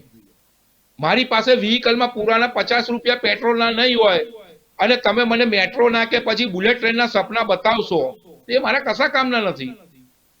મેન વસ્તુ જરૂરિયાત છે. અત્યારે તમે પરિસ્થિતિ તમે જુઓ કે એક વસ્તુ મને એવી બતાવો કે ના જઈ એવું લાગે જનતાને કે ના ભાઈ અમને અહીંયા વસ્તુમાં રાહત છે. આ તમારે હવે જુઓ માર્ચ એપ્રિલ હવે તમારા પ્રોપર્ટી ટેક્સ આવશે. હવે પ્રોપર્ટી ટેક્સમાં બી તમે જોજો વધારો થઈ ના આવે તો મને કહેજો. એટલે મારો કહેવાનો મતલબ કે તમે વારે ઘડીએ એકની એક વસ્તુ પર એટલે જનતાને એટલી બધી તમે દબાવવા માંગો છો કે જેથી જનતા કોઈ દિવસ ઊભી જ ના થઈ શકે. લાંબા ગાળાની તો બહુ વાત દૂર રહી, જીવશો તો તમારો લાંબો વિકાસ જોશે ને. અત્યારે પરિસ્થિતિ એવી છે કે હમણાં તમે ખાવાનું નહીં મળે, હું તમને પ્રલોભન આપું કે યાર તું એક કામ કર, 15 દાડા ભૂખ્યો રહી રે, પછી હું તને કોઈ 5 સ્ટાર હોટલમાં ખવડાવીશ. આ એવી વાતો છે. અત્યારે એને 2 રોટલીની જરૂર છે અને તમે બતાવો છો એને 15 દિવસ પછીના 5 સ્ટાર હોટલના સપના. એટલે સવાલ એ વસ્તુ નથી. અત્યારે જે પરિસ્થિતિ છે લોકોને, હવે તમે જુઓ અત્યારે વીજ બિલમાં ભાવ વધશે બેન. હવે અત્યારે રિઝલ્ટ આવે છે, 1-2 મહિના પછી જે વાલીઓ હશે એમને છોકરાઓની ફીઓ આવશે, ટેક્સીસો આવશે, આ બધી વસ્તુ આવવાની જ છે. સામે રોજગારી વિકાસ છે તો રોજગારી ક્યાં છે? કેમ લોકો બેસે છે? અને જે યુનિટો જો આપણે ખોટમાં જાય છે એવું કે છે તો એમના જ અધિકારીઓ તો સરકાર પાસે માંગણીઓ કરે છે કે અમને આટલો ભાવ વધારો આલો અને અમને અમારો પગાર વધારો અને અમારા પેન્શનો વધારો. તો જો મતલબ યુનિટ જો તમારું હોય તો તમે ત્યાં આગળ વિકાસ પાસે પૈસા માંગવા શું કરવા જાઓ? એટલે આ બધી ભ્રમ ઇલેક્શન આવે છે અને જે પણ એમને સરકાર તરફથી જે લાભો લેવાના હોય કારણ કે સરકારને મત જોઈએ એટલે પછી આવા સંગઠનોને સાચવશે. હા અમે તમને આટલું કરી આપીશું આ વસ્તુ. એટલે આ મૂળ ચર્ચા એ જ છે. 20 પૈસા વધારશે, 20 કે 50 પૈસા વધારશે. હમણાં શરૂઆતમાં ડોઝ આપી દીધો એટલે ડોઝ આવી ગયો છે લોલીપોપ. હવે કદાચ ઇલેક્શન પછી આની અંદર રૂપિયામાં ઉછાળવામાં આવશે. જી જી બિલકુલ. જી પારુલબેન, આપની તરફ આવવા માંગીશ. ઉદ્યોગોનું શું થશે? Electricity bill. બેન, એક તો સૌથી પહેલી ભાઈઓને સાંભળ્યા સાચા છે નો ડાઉટ, પણ જ્યારે ક્રૂડ ઓઇલ લોકો 85% મારો અવાજ ક્લિયર આવે છે કે બ્રેક થાય છે? જી આવે આવી છે. રહ્યો છે આપનો અવાજ. ઓકે.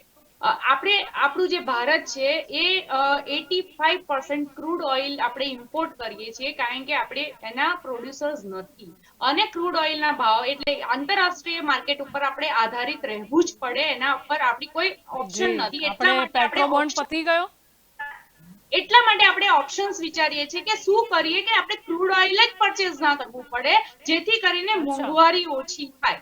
એટલે ઇન ફ્યુચર રાતો થાય આ બધી વસ્તુ. હમણાં જે પણ એનાલિસ્ટ બંને ભાઈઓ છે બંને આ વસ્તુ થાય જ નહીં, બરાબર. અને વાત રહી કે કોરોના કાળમાં બધાને ખબર છે કે આ સિચ્યુએશન હતી એટલે એમાં ઘણી બધી તકલીફ આવી. એના પછી રશિયા યુક્રેનનું યુદ્ધ આવ્યું એટલે ક્રૂડ ઓઇલના જે રેટ વધ્યા છે એના કારણે રો મટીરિયલ્સ બધા ઓલમોસ્ટ બધી જ કન્ટ્રીઓમાં 50% થી વધારે ભાવ વધી જ ગયા છે રો મટીરિયલ. તો અલ્ટિમેટલી ફિનિશ ગુડ ફાઇનલ પ્રોડક્ટ્સના પણ ભાવ વધવાના છે, એ સામાન્ય વસ્તુ છે, બરાબર. કોંગ્રેસ વાળા ભાઈ કહે છે કે 1000 રૂપિયા બાટલો થઈ ગયો તો કોંગ્રેસના કાળમાં એકચ્યુઅલી એમને તો કેવું હતી કે TGVCL ના એન્જિનિયરને કોઈ ભાજપના નેતા સાથે ઝપાઝપી થઈ હતી. એટલે આપણે ભાજપના નેતા વિકાસમાં ફાળો આપવાનો છે કે નહીં, કે આપણે કદાચ એમને સમજાવવાનું રહી ગયું છે કે વીજ ચોરી કરવી પડે પછી એન્જિનિયર જોડે મારામારી કરવાની. એટલા જ માટે ભારતીય જનતા કે ભારત એ ખાલી ભારતીય જનતાનું વિચારે છે, પાર્ટી નથી કે કરે એટલા માટે આખા દેશનો થશે ને વિકાસ તમે કરવા માંગે ઘરમાં છે. પોતાના કાર્યકર્તાને નહીં સમજાવી શકો, નાગરિકોને શું સમજાવશો? બની શકે એ નાગરિકમાંથી ઘણા લોકો તમારી વિચારધારા સાથે સહેમત ના હોય, કારણ કે સામે વિપક્ષમાં 0 મત નથી પડ્યા. આપણા જ નેતાઓ વીજ ચોરી કરતા હોય, પીજીવીસીએલ સાથે મારામારી કરતા હોય, તમે જેમ બોલો છો વિકાસમાં ફાળો ના આપતા હોય, લોંગ ટર્મ પોલિસી ના સમજી શકે, એમનું શું કરવાનું? આ છે ને લોકશાહી છે, જેને જ્યાં વોટ આપવો હોય આપી શકે, આપણે એમાં રોકી જ ના શકીએ. ના તમે રોકી શકો, ના હું રોકી શકું, ને હું શું કરવા રોકું? પણ જ્યાં વિકાસ દેખાશે આપશે. કેમ જી, પણ આપણે વીજ ચોરીની વાત હતી, આપણે વીજ ચોરીની વાત હતી. જે લોકો વીજ ચોરી કરે છે આપણે એમને શું કરવાનું? જે વિકાસમાં ફાળો નથી આપતા આપણે એમનું શું કરવાનું? કોંગ્રેસના કાળમાં જે મારામારી કરે પીજીવીસીએલ સાથે આપણે એનું શું કરવાનું? એટલે એ તો હદ થઈ ગઈ, એટલી તો હજી નથી પહોંચી. એટલે એવરેજ છે ને શું બોલો છો પારુલબેન? આપનો અવાજ કટ થયો, ફરીથી બોલવું પડશે આપે. આજે તો 7.5% માં હદ પહોંચી ગયા છીએ. એટલે એ વસ્તુ ખોટી છે કે આક્ષેપ જ ના કરી શકાય. કોંગ્રેસ વાળા તો આક્ષેપ કયા હિસાબે કરી શકે? કારણ કે એમના જ અકાળમાં લોકોને ખાવાના ફાંફા હતા, એટલા લેવલે હજી પહોંચ્યું નથી. અને આપણને સિચ્યુએશન પ્રોબ્લેમ આવે છે. 2 વર્ષ પહેલા આ સિચ્યુએશન નથી, એ પણ સમજવાની હા જરૂર છે. બરાબર, પહેલા તો આપણું પાકિસ્તાન સાથે યુદ્ધ કદી થયું જ નતું, પહેલા તો બાંગ્લાદેશનો ઇશ્યુ નતો, પહેલા તો ચીન સાથે વિવાદ થયું નતું, પહેલા વિશ્વ મંદી તો આવી જ નથી, ત્યારે તો કોઈ આંતરરાષ્ટ્રીય પરિબળો નડતા જ નતા. જે અત્યારની જે સિચ્યુએશન છે એ આપણે જી, સમજવાની આઈ જાવ જરૂર છે. 2014 પછી. જી, સવાલ જ નથી ને આપણું યુદ્ધ તો 2014 નથી થયું ને પારુલબેન, આપણું યુદ્ધ તો નથી થયું ને. તો આપણું તો કેમ થાય? શું કરવું છે? આપણે યુદ્ધ કેમ કરવું છે? સહિયારા એક સાથે રહીશું ને તો દેશ આગળ આવશે. અંદર જી. યુદ્ધ કરવાની જરૂર નથી. આ તો પણ જસ્ટ આપણે તો 10 મુંડી લાવવાના હતા. કારણ કે ભારતીય જનતા આપણે તો 10 પાર્ટીની મુંડી લાવવાના હતા. નાતે મારે પણ જવાબદારી છે કે સાચું જે પણ છે એ પહોંચાડવું દર્શકો પાસે. કારણ કે મોંઘવારીની વાત કરીએ ને તો આંકડા બતાવું તમને કે કેટલા કોંગ્રેસ કાળમાં કેટલા હતા. તુવેર દાળ 2014 ની વાત કરીએ 210 પહોંચી હતી. યાદ છે ને ભાઈ નિકુલભાઈ? કોંગ્રેસ કાળમાં ચોખા 137% વધ્યા હતા, ઘઉં 121% વધ્યા હતા, દૂધનો ભાવ 100 દૂધનો ભાવ બોલો પારુલબેન. 2014 નો સારી લાઈનમાં ગયા તમે. 2014 નો દૂધનો ભાવ બોલો, અત્યારની દૂધની થેલીનો પ્રાઇસ બોલો. 5 જ વર્ષમાં પેટ્રોલ 5 જ વર્ષમાં 2009 થી 14 ની વચ્ચે 40 રૂપિયાથી લઈને સીધું 72 રૂપિયા, એટલે 81% ભાવ વધારો થયો છે. અને 10 વર્ષના કોંગ્રેસ શાસનમાં 151% પેટ્રોલનો ભાવ વધારો થયો છે. બરાબર, અત્યારે કેટલો છે? મેક્સિમમ બોલજો, જેમ ત્યાં મેક્સિમમ આંકડા બતાવજો તેમ. નાના પારુલબેન બરાબર, નાના પારુલબેન તમે બિલકુલ બરાબર જઈ રહ્યા છો. હવે પેલી મહેંગાઈ વાળી ડાયન તમને યાદ આવે છે, એટલે આપણે આ ડાયન જોડે પણ કમ્પેરિઝન કરવી પડશે. ના જે છે હકીકત દર્શાવી છે. આ આંકડા કે મારા તો છે નહીં. આ પણ અમે ક્યાં તમારી, મેં કીધું ને તમને પેલી મહેંગાઈ વાળી ડાયન યાદ કરી, પણ આ ડાયન પણ તો યાદ કરો. મહેંગાઈ વાળી ડાયન ખાए જાતે. પણ હજી તો ગેસના સિલિન્ડરના ભાવ પહોંચ્યા અને સામે વિકાસ આપે. શું વાત કરો છો? અચ્છા, તમે ભારતીય રેલવે એમને નથી વિકસાવી. આપણે જે છુક ગાડીમાં જઈએ છીએ એમની નથી. જનધન ભારતીય રેલવે નતું, ભારતીય ડાક નતું, કશું જ નતું. કરોડ નરેન્દ્ર મોદી જતા જતા કહી ગયા હતા કે મારી બહેનો મને પોસ્ટ કાર્ડે લખજો. ચલો પોસ્ટ કાર્ડ તો લખીશું, કદી પણ બુરાઈ કરવા માટે નહીં, કંઈક સારું જ લખીશું. પણ એ ભારતીય ડાક નતું, બધું 2014 પછી જ આવ્યું, એટલે કશું જ નતું. પહેલા વિકાસ જ નતો. 1947 પછી કશું જ નથી થયું. હું નથી કહેતી જે લોકો કહે છે ના, આપણે રેલવે નથી પહેલા, બરાબર. આપણે એરપોર્ટ પણ નતા પહેલા વિમાન કોઈએ જોયું જ નતું. જલ્પાબેન આપણે જતી પહેલા કશું જ નતું. ઇન્ડિયાને છોડો, આપણે વિશ્વ ફલક અરે પર જઈને બીજી આ તમને વાત પારુલબેન એ જ કહી રહ્યા છીએ, આપણે વિશ્વ ગુરુ બનવાનું છે. મોદીજીનું જે સપનું છે ઇકોનોમીનું, ત્યાં પહોંચવું હોય તો ઇન્ફ્લેશન, આ મોંઘવારી વાળી ડાયન છે ને એ નડી રહી છે. અને તો આપણે વિશ્વગુરુ આમ બનીશું, આ મોંઘવારી વાળી ડાયન ને મારવી પડશે. સમજો, આ વાત થઈ. આપણે વિશ્વગુરુ થવાનું જ છે. વિશ્વગુરુ તો થઈશું, એ તો સવાલ જ નથી. અને કહે છે કે ભાઈ વિકાસ, હું નથી કહેતી, આપણા આદરણીય ઇન્દિરા ગાંધીજીએ કીધું હતું. એટલે કોંગ્રેસ વાળા ભાઈને તો કે કહેવાનો વારો જ ના આવે, એમને તો મને કહેવાય જ નહીં. પણ એમના જ અચ્છા, આ ચલો મુદ્દે કઈ નહીં, ખોટું શું તમને લાગવાનું? ઇન્દિરાજી હતા એ તો યાદ આવ્યું, ચલો કઈ નહીં. તો એના માટે રિસ્પેક્ટ છે. ઇન્દિરા ગાંધીજી જે સારા કામ કરે છે એના માટે રિસ્પેક્ટ છે, હું ક્યાં ના પાડું છું. પણ એવું તો જી. નથી ને કે પણ તમે તો મોદી કહેતા હતા સરકાર કે જે એમને કરે ત્યાં તો છે, મોંઘવારી હતી, વિકાસ નતો, અને અમે તમને યાદ આવી ગયા.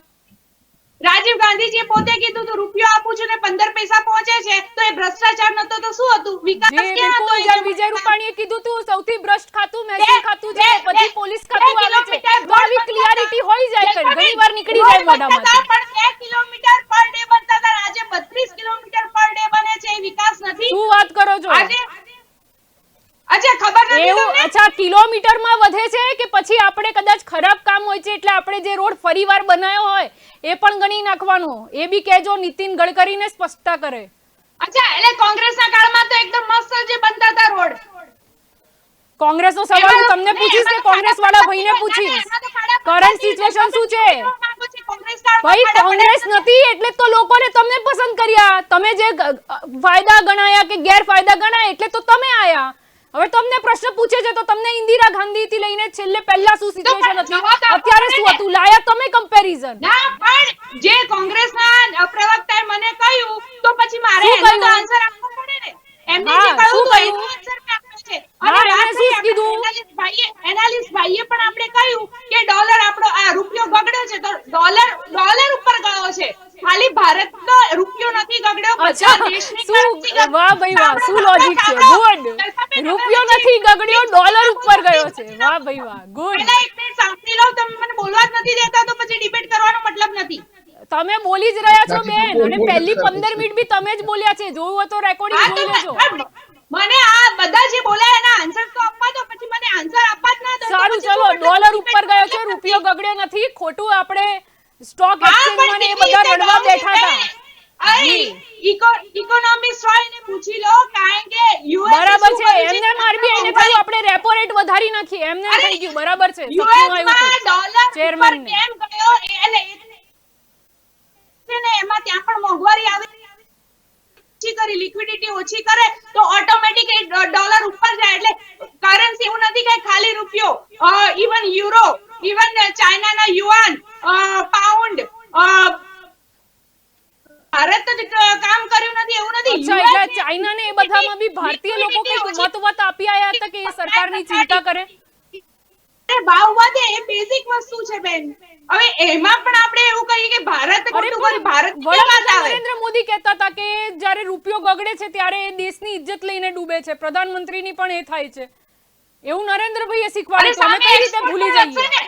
મોંઘવારી વાળી લાઈન ખબર નથી લોકોને શું કહેવાય, તમે જ તો શીખવાડ્યું કે 20 પૈસા વધે તો કેવી બૂમાબૂમ કરવી. અરે બેન, જલપાબેન, લાઈન હા, હોય ને, બોલો. એક નાની લાઈન હોય એની જ બાજુમાં મોટી લાઈન કરીને એનો મતલબ એમ નથી કે આપણી લાઈન નાની થઈ છે, પેલા એ મોટી બરાબર, લાઈન કરી છે, સાચી એ વાત છે. વિચારવાનું છે. એટલે કોઈને હા, તો ક્રિટિસાઇઝ સાચી ના વાત છે. કરાય, જ્યાંથી તમને શરૂઆત થઈ ત્યાંથી આપણે આગળ કઈ રીતે, એ લોકો ન કરી શક્યા એટલે તો તમને લાવ્યા, એવું તો વિચારે છે લોકો. અને પછી તમે કોંગ્રેસ કાર્ડ ગણાવો કે આ જુઓ ને આ જુઓ, તો પછી ક્યાંથી વિકાસ મળે? કર્યો છે ને. આપણે મોંઘવારી ઓછી કરવાની હતી, આપણે 40 રૂપિયા પેટ્રોલ કરવાનું હતું. પૈસા આવે ક્યાંથી? ના, પૈસા આવે ક્યાંથી? પૈસા તો ક્યાંથી આપણે આવે? 5 રૂપિયાનું બિસ્કિટ ખરીદીએ તોય પૈસા આપીએ, ના, જીએસટી તમે કલેક્શન રેકોર્ડ બ્રેક બતાવવામાં આવે, આખા સોશિયલ મીડિયામાં આવે કે આ જુઓ, આને કહેવાય જીએસટી કલેક્શન. પાવર બનાવવું છે, પેટ્રોલ ડીઝલ વાપરવું નથી, ક્રૂડ ઓઇલ આપણે કારણ કે ઇમ્પોર્ટ કરવાનું ધીરે ધીરે બંધ છે, એટલા માટે આપણે હાઇડ્રોજન એનર્જી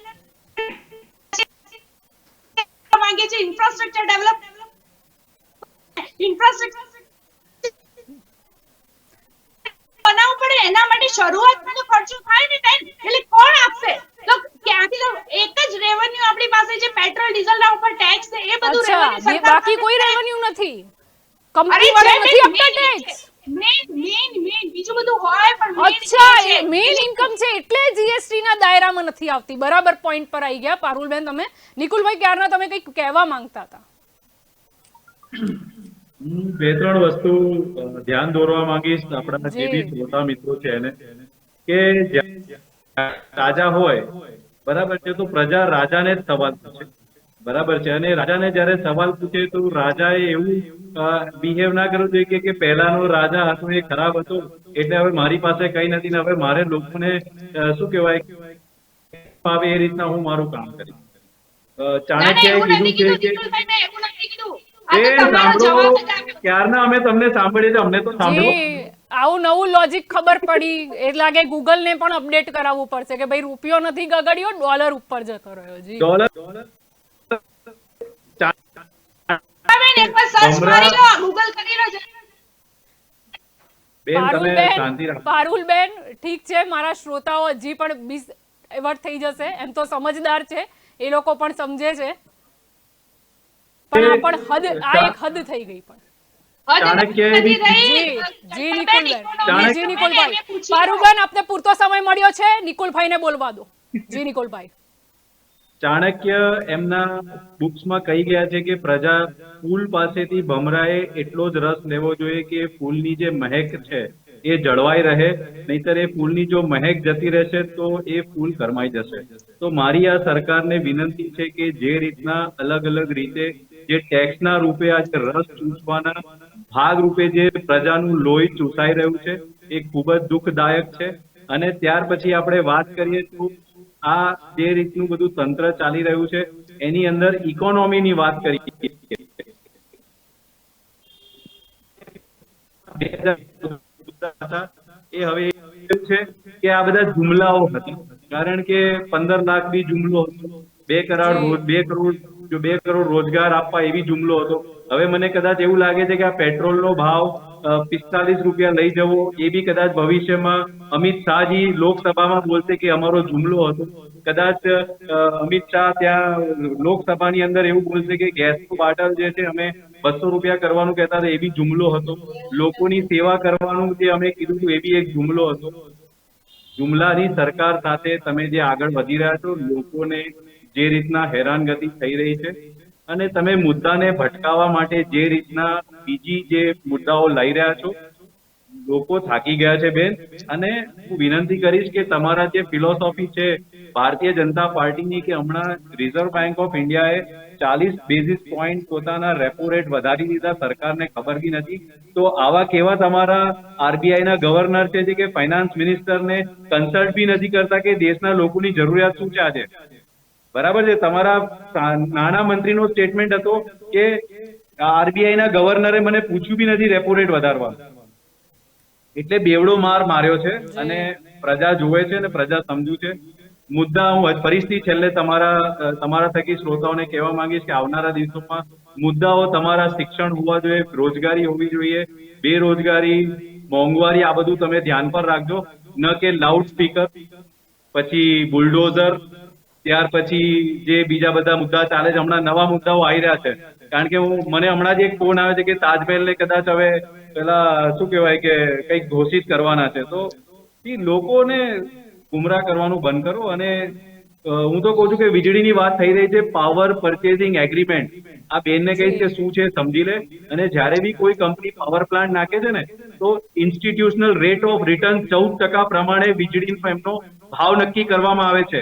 અને પાવર પ્લાન્ટ પ્રાઇવેટ વાળાનું બંધ હોય ને તો બી એને પૈસા ચૂકવવામાં આવે છે. ના જાણતા હોય તો હું એમને કહીશ કે મેળવી લે જાણકારી અને લોકોને આમાંથી છુટકારો અપાવે. કારણ કે આ બધું તમારી જે 27 વર્ષની જે સરકાર થઈ છે ને એમાં જ બધું થયું છે. બાકી ગુજરાતની અંદર વિદ્યુત મથકો જે હતા પહેલા એની અંદર આટલી બધી લોકોને ચૂસવાની એ કોઈ હતી નહીં. બરાબર છે, તમે આયા એટલે જ બધું સોનાનું થઈ ગયું છે એવું નથી. ભૂતકાળની અંદર બી અમે બહુ બધું કામ કર્યું છે. હવે પ્રજાને અમે વિનંતી કરીએ છીએ, લોકો થાકી ગયા છે. જલ્પાબેન. જી બિલકુલ. જી વાસુદેવભાઈ, આપની તરફ આવવા માંગીશ.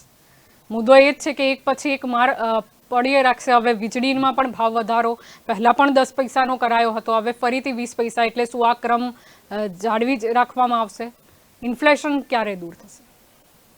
એટલે મૂળ જે સરકાર બની છે ભારતીય જનતા પાર્ટીની, એ એક જે મુદ્દા ઉપર કામ કરે છે એ મુદ્દો છે એ સાધારણ રીતે બધા લોકો સ્વીકારે છે, સારું છે, કરવું જોઈએ. પણ આર્થિક મુદ્દા ઉપર જે પ્રાઇવેટ ઓપરેટરોની પાસે જે લૂંટાઈ રહ્યું છે, જે લૂંટી રહ્યા છે, અને સરકાર એમાં ભાગીદાર છે. સરકાર ભાગીદાર એટલા માટે છે કે કોઈ પણ સરકારે ભ્રષ્ટાચાર કરવો હોય ને તો જે લોકો સંગઠિત અવસ્થામાં હોય ને એને જો પૈસા બનાવવા દેવામાં આવે તો એ એમાંથી ભાગ આપે. સામાન્ય માણસને જો પૈસા મળતા હોય તો એ તો સરકારના અધિકારીઓ, સરકારી માણસો પાસે કેવી રીતે આવે? એટલે સરકાર પ્રાઇવેટાઇઝેશન તરફ જે વધી રહી છે અને જે નફો કરતા યુનિટો વેચી રહી છે. તમે કલ્પના કરો, સાધારણ રીતે શું હોય કે જો જાહેર સાહસ હોય એને નુકસાન કરતું હોય તો એને વેચી દે તો સરકારને માથે ખોટ ના આવે. આ તો એ ખોટ કરે છે એવા યુનિટ તો સરકાર પોતે રાખે છે. અરે ભાઈ, તો તમે પ્રજા કલ્યાણ, પ્રજાને કેન્દ્રમાં ક્યાં રાખી? નફા કરતા યુનિટો પ્રજા માટે ચાલી રહ્યા છે, પૈસા આવે છે સરકારમાં તો પ્રજા માટે વપરાય છે. તો પ્રજાના નફા કરતા યુનિટો તમે વેચી રહ્યા છો પાણીના ભાવે, અને તમે જે ખોટ કરે છે યુનિટો રાખી રહ્યા છો. એટલે આર્થિક રીતે જે પ્રમાણે આ દેશના નાગરિકોને ગરીબ કરવામાં આવી રહ્યા છે. અને બીજું, આંકડા તો એવી રીતે બોલે છે કે જેવી રીતે, અરે ભાઈ, આ દેશમાં જે હેપીનેસ ઇન્ડેક્સ છે 141માં નંબરે છે. ભૂખમરો એક પણ નંબર દેશમાં એવો નથી કે જે 100 થી નીચે આવતો હોય. ભ્રષ્ટાચારમાં દર વખતે આગળના જ નંબરો આવે જાય છે. જો તમે એમ કહેતા હોય કે રાજીવ ગાંધીએ એવું કીધું હતું, એવો હોઈ શકે જેમ ડોલર અને રૂપીઝ નો છે કે આપણો રૂપિયો નથી ગગડ્યો, ડોલર અપ થયો છે એટલે બીજા કન્ટ્રી આપણા કરતા આગળ નીકળી ગયા, આપણે પાછળ રહી ગયા. હા, એ તો સીધી વાત છે. અને બીજું શું છે કે રાજીવ ગાંધીએ, આ વારંવાર આ લોકો ઉલ્લેખ કરે છે, રાજીવ ગાંધીએ ક્યારે આ કહ્યું હતું? જ્યારે એમને બંધારણમાં 72મો 73મો જે સુધારો કર્યો ને 1993માં સ્થાનિક સ્વરાજની સંસ્થાઓને સ્વાયત્ત કરવાની જે વાત કરી હતી, એ વખતે કીધું હતું કે કેન્દ્ર હસ્તિક સ્થાનિક સ્વરાજ્ય, રાજ્ય હસ્તિક જે હોય છે એને કારણે ભ્રષ્ટાચાર થાય છે, રૂપિયાના બાકીના રૂપિયા 15 પૈસા જાય છે. તો મારે ભારતીય જનતા પાર્ટીને એ પૂછવું છે કે જે હેતુ માટે સ્થાનિક સ્વરાજની સંસ્થાઓને સ્વાયત્ત કરવા માટે એને સીધા ફંડ આપણને 5 પ્રકારના એને અધિકારો આપવાની જે વાત હતી એ તમે કેમ નથી આપતા? ભ્રષ્ટાચાર તો તમે ચાલુ રાખ્યો છે.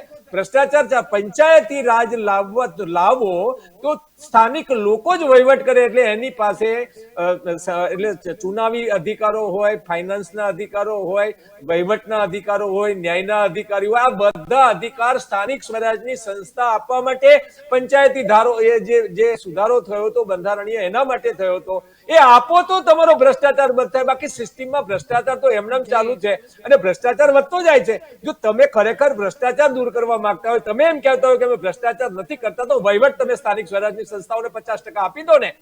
ગાંધીજીએ તો 80% આપવાનું કીધું હતું. તમે 50% બજેટ સાથે રોટી, કપડા, મકાન, શિક્ષણ, રોજગાર, સ્વાસ્થ્ય, ન્યાય અને સુરક્ષા તમે સ્થાનિક સ્તર ઉપર આપી દો અને 50% બજેટ આપી દો. તમારે ભ્રષ્ટાચાર ના જ કરવો હોય તો ભ્રષ્ટાચાર ચાલુ રાખવો છે. અને રાજીવ ગાંધીનું નામ આપવું છે કે 15 પૈસા પહોંચે છે. ભાઈ, એને સંદર્ભ તમે જુઓ. એનો સંદર્ભ એ હતો કે પંચાયતી રાજ લાવો તો ભ્રષ્ટાચાર ના થાય. એને બદલે તમે ભ્રષ્ટાચાર 15 ની જગ્યાએ 5 પૈસા અત્યારે નથી પહોંચતા. ભ્રષ્ટાચારની માત્રા વધી રહી છે. તમે એમ કહો અમે ડાયરેક્ટ 6000 રૂપિયા નાખીએ છીએ એટલે ભ્રષ્ટાચાર નથી થતો. અરે ભાઈ, ડાયરેક્ટ નાખેલા પૈસા બીજા હાથે આપે તો પેલો પૈસા બેંકમાંથી લેવા દે છે. તમે આ છે ને ભ્રષ્ટાચાર રોકવાની જે વાત છે એ તો તમે કરતા નથી. અને પછી એમ કહો કે રાજીવે આમ કીધું તું. આ બધી વાર્તાઓ છે. મૂળ મોંઘવારી જે વધે છે એ લૂંટના કારણે વધે છે. પ્રાઇવેટ ઓપરેટરોને લૂંટવા દેવામાં આવે છે માટે વધે છે. એટલે જ્યાં સુધી આ પ્રાઇવેટ ઓપરેટરો વીજળીની ખરીદીમાં, સાહેબ તમે આ પેપરોમાં આંકડા જુએ ને તો 1000 કરોડ, અત્યાર સુધીમાં 27 વર્ષમાં 2-5 લાખ કરોડ કંપનીઓ લઈ ગઈ છે વીજળીના આ વધારાને. એમાં બનાવ્યું તમે બોર્ડ, તમે સરકાર પોતે વહીવટ. પેટ્રોલ ડીઝલમાં શું કર્યું? પેટ્રોલ ડીઝલ પ્રાઇવેટ ઓપરેટરોને ભાવ નક્કી કરવાનું આપી દીધું. અને પછી હવે પ્રાઇવેટ ઓપરેટરો ભાવ વધારો કેવી રીતે કરે છે? ચૂંટણીઓ આવે તો ભાવ વધારો બંધ કરી દે છે, ચૂંટણીઓ જતી રહે તો ભાવ વધારવા ચાલુ કરે છે. શું તો તમે કંટ્રોલ શું કરો છો? સરકારનો કંટ્રોલ ના હોય એવું તો ના હોય ને. પ્રાઇવેટ કંપનીને આપી દીધું હોય તો. પણ એમને પેટ્રોલ ડીઝલની ભાવની પેરિટી કરવી હતી, ડીઝલમાં જે સબસિડી હતી ઘટાડવી હતી, ખેડૂતો, નાના માણસો જે ડીઝલ વાપરે છે એને લૂંટવાતા. ડીઝલ છે પેટ્રોલ કરતા વધારે વેચાય છે તો એમાં કિંમત વધે તો ટેક્સ પણ વધે છે અને પ્રાઇવેટ પ્રાઇવેટ જે ઓપરેટરો છે એનો નફો પણ વધે છે. એટલે એમને જે મોંઘું દેશમાં વેચાય છે એનું કારણ જે પ્રાઇવેટ ઓપરેટરો જે સંગઠિત અવસ્થામાં લોકો છે એ લૂંટ કરે ને એમાંથી ભાગ આપે, એટલા માટે જ મોંઘવારી વધી રહી છે. આ સમસ્યા વિકાસની નથી, આ સમસ્યા મોંઘવારીની છે. અને આ ઓપરેટરોની જે થઈ રહી છે લૂંટ, એ જ્યાં સુધી નહીં રોકાય ત્યાં સુધી આ સમસ્યા છે એને મતદાતા નહીં સમજે ત્યાં સુધી આ સમસ્યા ઉભી જ રહેવાની છે. કોઈ ભ્રષ્ટાચાર કરીને નાણાં કમાતું હોય એ બંધ થોડું કરી દે, એના હાથમાં છે, એના ખિસ્સામાંથી થોડું આવી જાય. અને એવા હરિશ્ચંદ્રો કે પેદા દેશમાં થવાના નથી. એ તમારે એવા હરિશ્ચંદ્રોને આગળ કરવા પડે, એવા લોકોને ઉમેદવાર તરીકે પસંદ કરવા પડે ને કહેવું પડે કે હવે તમે આ વહીવટમાં ફેરફાર કરો અને નિયમન અને નિયંત્રણની વ્યવસ્થા લાવો અને મતદાતાઓને આ જે પ્રતિનિધિઓ છે એનું રિકોલ આપો, એવી નવી વ્યવસ્થા ગોઠવો, તો આમાંથી બધું બંધ થાય એવી સ્થિતિ છે. બિલકુલ. આ બધા મારી સાથે આ ચર્ચામાં જોડાયા તે બદલ આપ બધાનો આભાર. તો ચર્ચાનું ચક્રવાતમાં આજનો આપણો મુદ્દો એ હતો કે પેટ્રોલ ડીઝલ બાદ હવે વીજળી પણ મોંઘી થઈ. મુદ્દો અહીંયા એ જ છે કે મોંઘવારીવાળી જે ડાયન હતી એને તો આપણે દૂર કરવાના હતા. એ ડાયન કેમ ફરીથી આવી ગઈ અને હવે વધારે પહેલાં કરતાં આક્રમક કેમ લાગી રહી છે? કારણ કે લોકોને જે હિસાબે ચારે તરફથી માર પડી રહ્યો છે. વીજળી મોંઘી થવાની વાત હોય તો પછી ખરેખર ફ્યુઅલ ચાર્જીસના નામે જે ચાર્જ વધારવામાં આવ્યા એ જ કારણ છે કે પછી જનતાના ખિસ્સામાંથી તો જશે પણ કદાચ તિજોરી સુધી પણ ન પહોંચે, સરકારી તિજોરી સુધી, ને કંઈક બીજે જતા રહેશે? વિચાર કરવાની આવશ્યકતા છે. તો ચર્ચાનું ચક્રવાતમાં અત્યારે બસ આટલું જ. વધુ સમાચાર માટે આપ જોડાયેલા રહેજો કે ન્યૂઝ સાથે. નમસ્કાર.